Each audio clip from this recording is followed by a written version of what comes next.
Como anda a sua comunhão com Deus e com os ensinamentos divinos nessa sua caminhada aqui na Terra? Será que você está mais para joio ou para trigo? Então vem comigo, vamos conversar hoje um pouco sobre o texto joio do livro Vinha de Luz.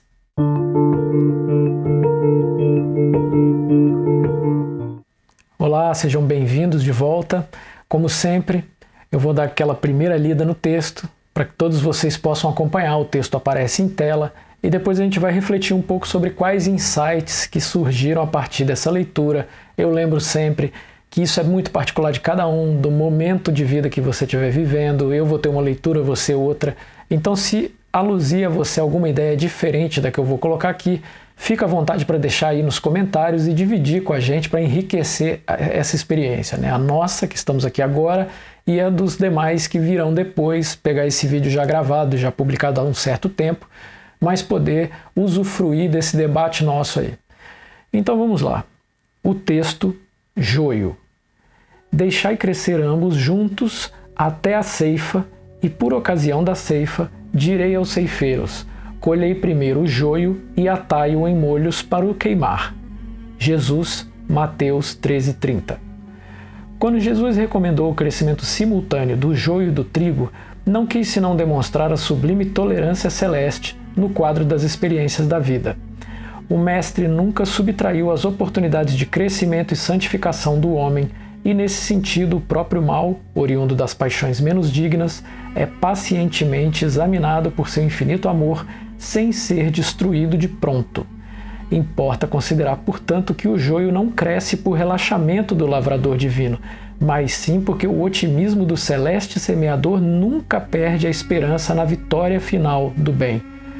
O campo do Cristo é região de atividade incessante e intensa.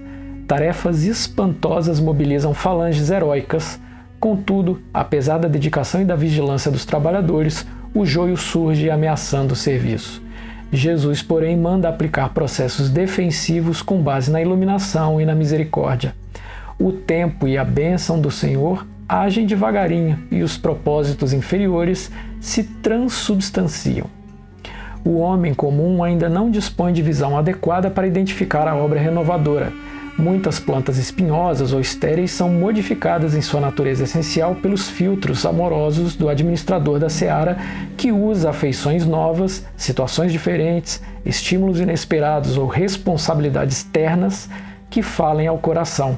Entretanto, se chega a época da ceifa, depois do tempo de expectativa e observação, faz-se então necessária a eliminação do joio em molhos. A colheita não é igual para todas as sementes da terra. Cada espécie tem o seu dia, a sua estação. Eis porque, aparecendo o tempo justo, de cada homem e de cada coletividade exige-se a extinção do joio, quando os processos transformadores de Jesus foram recebidos em vão.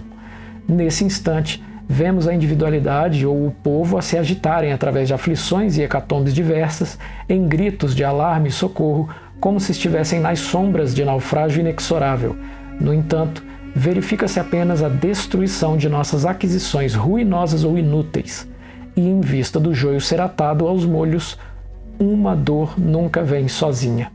Bom, esse texto é extremamente interessante porque o ponto mais alto que me toca aqui é a infinita e sempre mal compreendida misericórdia divina, né? Quer dizer, por que existem pessoas más? Por que existe o mal? Por que existem tudo de ruim que tem na Terra, né? Quer dizer, é por isso que eu falo infinita misericórdia divina. Quer dizer, até os 45 do segundo tempo, Deus acredita que essas pessoas podem mudar, que elas podem se regenerar, que elas podem se transformar, porque o fim é inevitável, e esse fim que eu quero me referir é o bem. Todos nós concorremos para o bem. Se acabou essa encarnação e o seu fim não foi esse, você terá outra, e depois outra, e depois outra. É claro que para eu poder dar essa explicação mais a fundo, eu estou considerando aqui doutrinas como, por exemplo, o Espiritismo, que acreditam em vida após a morte. Então faz mais sentido, se você acredita em vida após a morte, isso que eu acabei de afirmar. Quer dizer, se eu cheguei ao fim da minha encarnação e não cheguei convertido no bem e entregue a Deus, como é que faz? Acabou ali? Não, Deus não desiste de você nunca. Então ele precisa fazer o quê? Ele precisa colocar você para reencarnar, para ter uma nova experiência na carne, para que novamente você tenha a oportunidade de se regenerar, de se converter para o bem. Então, e isso é acontecido sucessivamente até que você atinja a elevação, né, uma vibração mais positiva, que seja voltado ao amor, seja voltado à devoção a Deus. Então, o que acontece? Você tem a sua encarnação na Terra e você é obrigado a conviver ao seu lado, como eu disse, com pessoas más, com situações ruins. E uma das suas missões é também não se deixar corromper, não perder essa fé em Deus e no bem até o fim de sua caminhada. A ceifa, a colheita, ela é o quê? É o momento da nossa morte. Se chegou até ali e você realmente, como se diria o ditado, não quis nada com a hora do Brasil, na hora de morrer não vai todo mundo para o céu, né? Então quem foi bom, quem se submeteu às máximas do Cristo, obedeceu a Deus, louvou a Deus, digamos assim, né? Obedecendo suas máximas, seus ensinamentos, usando Cristo como seu exemplo, que Cristo veio foi para isso, né? Para nos servir de exemplo, de conduta, de moral, de tudo, de amor principalmente. Aqueles que não seguiram isso, no plano espiritual, não vão para o lugar que os católicos, por exemplo, chamam de céu, né? Que seria um plano sutil, com espíritos bons, lugar bonito, cheio de amor. Você vai encontrar aqueles seus parentes que já se foram, se eles também se converteram ao bem. Eles não vão para esse lugar, eles vão para um lugar pior. Como eu já expliquei aqui em outros vídeos, isso é uma questão de faixa vibratória. A pessoa que vive fazendo mal, vive roubando, vive passando os outros para trás, apegado nas paixões terrenas, que são os vícios, as drogas, o sexo, ele vai para uma região que tem essa mesma faixa vibratória. Ele é irresistivelmente atraído para essas regiões. Se não atraído, os amiguinhos espirituais que andam com ele enquanto ele estava encarnado, porque não pense você que quando você bebe, quando você está na pornografia, quando você está no vício, que você está fazendo aquilo sozinho, não. Tem um monte de amiguinho espiritual que gosta da mesma coisa que você, sugando os seus fluxos ali, a sua energia. Você emana e despende uma energia quando você está fazendo aquele ato ali, e eles sugam aquilo para se manterem densos, materializados ali, ficarem estáveis aqui na Terra, senão eles não conseguem ficar no plano terreno aqui, eles têm que ir para o que nós chamamos lá de umbral, né? O plano espiritual mais denso. Então, para eles conseguirem ficar circulando perto de nós aqui, eles têm que estar constantemente sugando essa energia nossa, seja de você comendo, bebendo, praticando sexo, vícios e etc. Então, quer dizer, é isso que Jesus quis dizer com separação do joio e do trigo. É dado a cada um segundo suas obras. Então, você foi uma pessoa do bem, você praticou o amor, você praticou a caridade, você ajudou o próximo e se comportou com uma moral impecável na sociedade, ou pelo menos, gente, pelo menos você lutou a vida inteira para não se corromper. Porque, por exemplo, tem vezes que a gente escorrega no quiabo mesmo, mas se ele vê o quê? A sua dignidade, se você pegou nesse momento e fez um esforço para voltar para o caminho do bem. Então ele louva mais aquele que passa a vida inteira se esforçando para retornar do caminho do bem do que um falso moralista que faz as coisas só para ficar bonito na foto e dizer que nunca errou. Não, ele quer aqueles que são verdadeiros e puros de coração. Você pode errar, você está na carne, é por isso, porque você não é perfeito. Então você pode errar.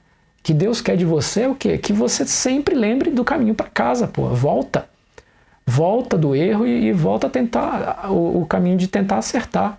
Não abandona isso, que você está abandonando a Deus quando você faz isso, né? Então essa separação do joio e do trigo é isso. Quer dizer, a pessoa que foi impecável ou lutou para ser do bem, ela vai para uma esfera de acordo com essa vibração dela, vai ser amparada por espíritos superiores, vai ter oportunidade de estudar e de aprimorar ainda mais, vai rever toda a sua encarnação, ver onde acertou, onde errou, para programar a próxima, vai ter oportunidade de ajudar pessoas encarnadas enquanto ele se torna um espírito, está lá na erraticidade, que é o período entre uma encarnação e outra, né?